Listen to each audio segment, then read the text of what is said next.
J'avais une question notamment sur le phénomène Macron, hein, donc pas tellement en tant que personne, mais en tant que phénomène. Enfin, vous l'avez très bien abordé dans votre livre. Euh, j'ai plus. La, nu- C'était lequel, rappelez-moi s'il vous plaît. la nudité du pouvoir La idée comprend du le pouvoir. mouvement Macron. Oui. Voilà, c'est Alors, ça, oui. je viens d'ailleurs de faire aussi un papier dans Le Point sur le président Macron, un président qui court après sa parole. Je peux, si vous Oui. voulez, vous l'envoyer. Voilà. Et qu'il n'a pas l'intention de la rattraper, je pense, de toute façon, hein. Oui, mais de toute façon, comme sa parole court après l'événement, je Voilà, pense c'est qu'il ça. est tombé dans l'abîme du bavardage, comme disait Oui, Voltaire. oui. Alors justement, donc, enfin, Macron en tant que phénomène, donc c'est quand même quelqu'un de très particulier au niveau personnalité, Macron, hein. Alors c'est vrai que bon, je sais qu'au niveau déontologique, vous pouvez pas, enfin, tant qu'il ne s'est pas assis dans votre fauteuil, et puis de toute façon, il y aurait le privilège, enfin, la confidentialité des informations, hein, le concernant. Mais voilà, enfin, de ce que j'en vois, personnellement, je ne suis pas du tout psychologue ou psychiatre ou quoi que ce soit, mais je vois que c'est quelqu'un de très superficiel, très théâtral. Hein, dès qu'il a été élu, on le voyait déguisé en Top Gun, en plongeur, en sauveteur, enfin, voilà.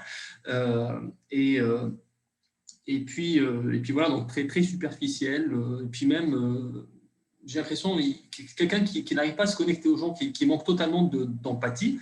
Hein, c'est quelqu'un qui croit savoir comment paraître empathique. Mais évidemment, c'est très différent d'être vraiment empathique. Et du coup, quand je vois Macron, je vois tout le temps quelqu'un qui est en train de jouer la comédie, qui est en train de faire du théâtre.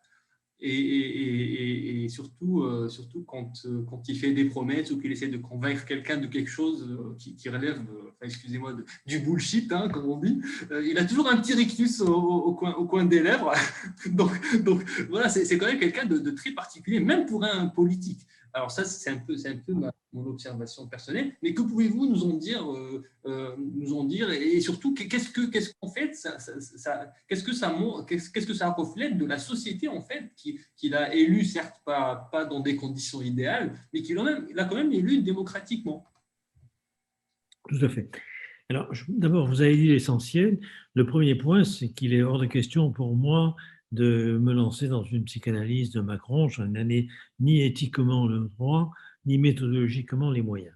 Bon, par contre, on peut considérer Macron comme ce que Durkheim appelait un personnage social, une personne sociale. C'est-à-dire, il est quelque part un peu significatif de l'époque. Alors, moi, j'ai commencé mon article, je cherchais en même temps que je vous écoutais, mon article du Point, par une citation de Machiavel.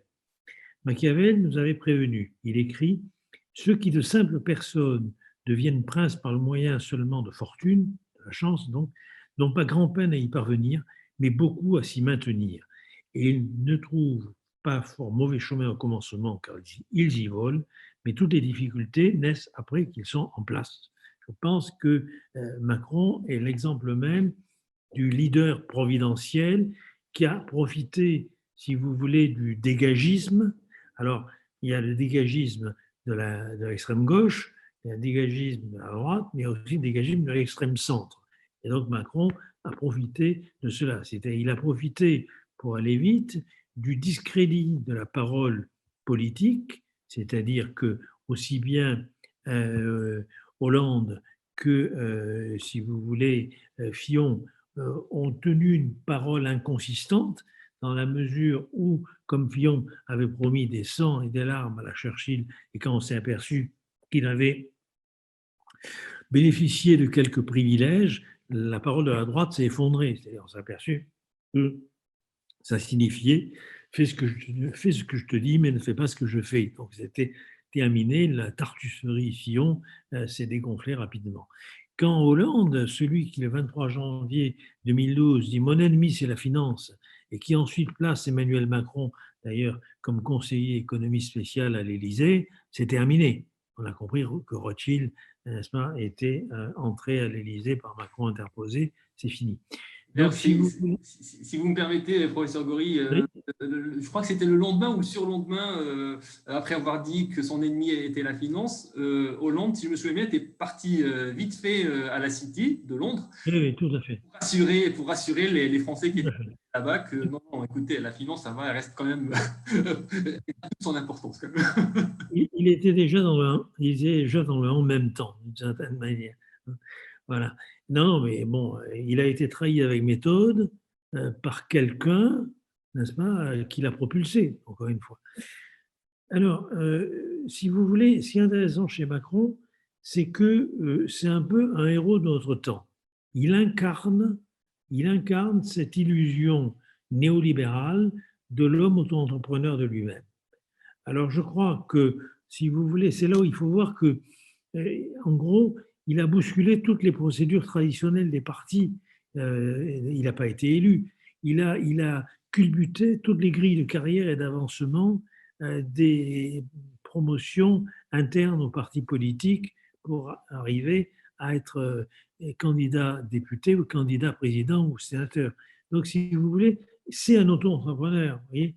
Et par exemple, lorsque, à la guerre Saint-Lazare, n'est-ce pas, il déclare il y a ceux ici qui font quelque chose et ceux qui ne sont rien, c'est une ontologie. Une ontologie, c'est-à-dire qu'on n'est rien si on ne réussit pas.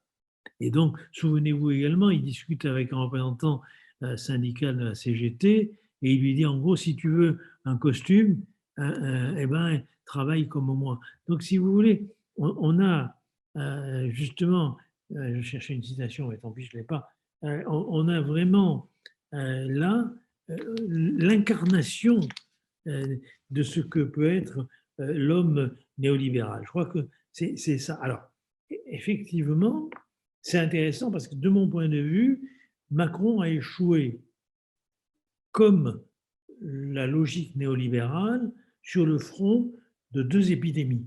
L'épidémie sociale qui lui a rappelé qu'il y avait une altérité à son modèle et que cette altérité, elle se fondait sur la solidarité, la vulnérabilité, n'est-ce pas, la fraternité.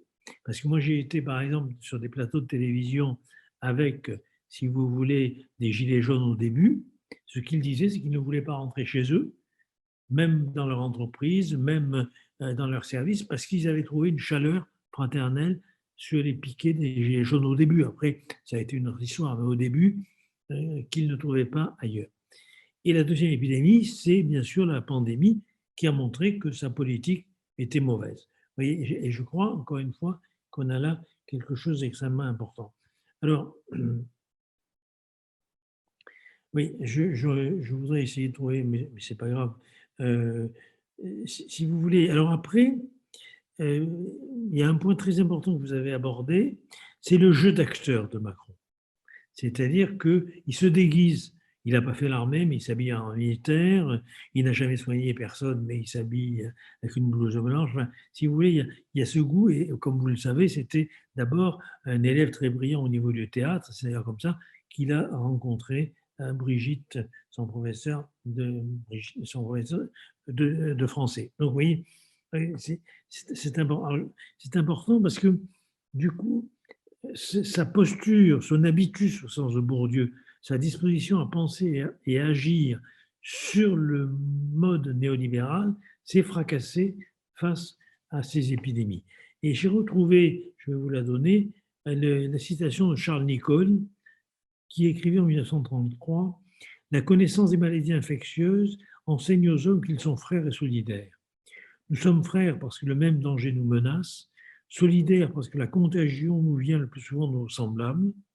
Nous sommes aussi, à ce point de vue, quels que soient nos sentiments vis-à-vis d'eux, solidaires des animaux, surtout des bêtes domestiques qui portent le germe de nos infections. » Donc, si vous voulez, c'est très important. Alors, après, ce qui est frappant chez Macron, c'est la signification du « en même temps ». Pour lui, le « en même temps », il nous l'a vendu comme étant une pensée dialectique de la complexité. C'est-à-dire que tout n'est pas blanc, tout n'est pas noir. Ce qui est vrai, ce qui est tout à fait vrai, la complexité existe. Mais chez lui, en même temps, un autre sens, c'est simultanément. Et donc, effectivement, la simultanéité chez lui, c'est qu'en même temps qu'il tient un discours rhétorique humaniste formidable, il a une pratique sociale féroce néolibérale. Qu'en même temps qu'il prône la fraternité, la vulnérabilité, qu'il fait applaudir les soignants comme des héros, en même temps, quelques ans auparavant, il les faisait matraquer par la police de Castaner. Donc, si Alors, vous voulez, est-ce c'est que ça. excusez-moi de vous interrompre, est-ce que justement ça révèle pas quand même le côté séducteur à tout prix de sa personnalité, avec son souci du lendemain, c'est-à-dire de la tenue des promesses, c'est-à-dire il veut séduire tout le monde sur le champ, et quitte à raconter une chose et son contraire à des fois quelques heures d'intervalle. C'est pour ça que je vous ai dit tout à l'heure, et c'est l'article du Point, que c'est un président qui court avec sa parole. C'est-à-dire, en gros, sa parole n'a de valeur qu'au moment où il la prononce. Ça ne veut pas dire qu'elle doit être suivie des faits, ou qu'elle doit être en cohérence avec ce qu'il a fait précédemment. Et donc, c'est typiquement, là aussi, j'ai beaucoup de... On pourrait parler pendant des heures, parce que c'est quand même, encore une fois, mon dernier bouquin, c'est typiquement, si vous voulez, c'est typiquement un homme de la modernité qui conçoit le moderne comme limité à la mode, c'est-à-dire à l'instant suivant. Or, comme disait Roland Barthes, être à la mode, c'est toujours être en retard. Et Macron est toujours en retard d'un événement. Vous l'avez aperçu. Voilà. C'est ça le problème majeur. Si vous voulez, face au défi de la modernité, comme disait Baudelaire, la modernité, c'est le contingent, le fugitif, le provisoire. Il y a une rupture des temps, présent, passé, futur. C'est extrêmement important parce que la modernité, c'est là où elle fait opposition quelque part à la tradition. Elle vient rompre la lignée du temps et de la concordance des temps, n'est-ce pas, qui se fondait sur le passé, etc., pour organiser le présent et prévoir le futur. Avec la modernité, il y a un truc qui bascule, là. Il y a une discordance des temps, comme disent les historiens. Et c'est très intéressant parce qu'il y a deux manières, je dirais, mauvaises de réagir à cette discordance des temps. La première, c'est ce qu'on appelle la pensée réactionnaire. C'était mieux avant, c'était mieux, vous le savez, d'une certaine manière, le salafisme et cette pensée-là, c'était mieux du temps des compagnons du prophète, n'est-ce pas? C'était mieux du temps des origines, c'est le discours de l'extrême droite aussi, hein, c'était mieux avant, etc., c'était mieux dans la tradition. Et l'autre mauvaise manière de réagir, c'est ce sera mieux demain, parce que le progrès et la mode, le progrès va nous permettre, n'est-ce pas, de régler tous les problèmes. Et donc, ce qui compte, c'est le nouveau. Or, le nouveau, c'est toujours de l'ancien renouvelé, si j'ose dire. Et cette pensée de la mode, c'est, si vous voulez, une pensée d'un temps très liquide, d'un temps très fluide, qui est orienté de manière linéaire vers un futur réduit à l'imminent, c'est l'instant d'après. Et je crois que Macron s'inscrit dans ce régime de temporalité de la mode, et je crois que c'est là où les humanistes que nous pouvons être doivent inventer une troisième façon d'accorder les régimes de temporalité sans revenir à une pensée réactionnaire, décliniste de c'était mieux avant, et ça tomber dans le côté superficiel de ce sera mieux l'instant d'après. La prochaine fois, nous parlerons du modèle de l'État-nation. Le pays devrait être fondé pas seulement sur l'héritage linguistique, culturel, historique qui est extrêmement important, il ne faut pas le dénier, parce que sinon on va tomber dans la mode, mais il est aussi constitué de l'ensemble des dettes que ce pays a contractées à l'égard des autres.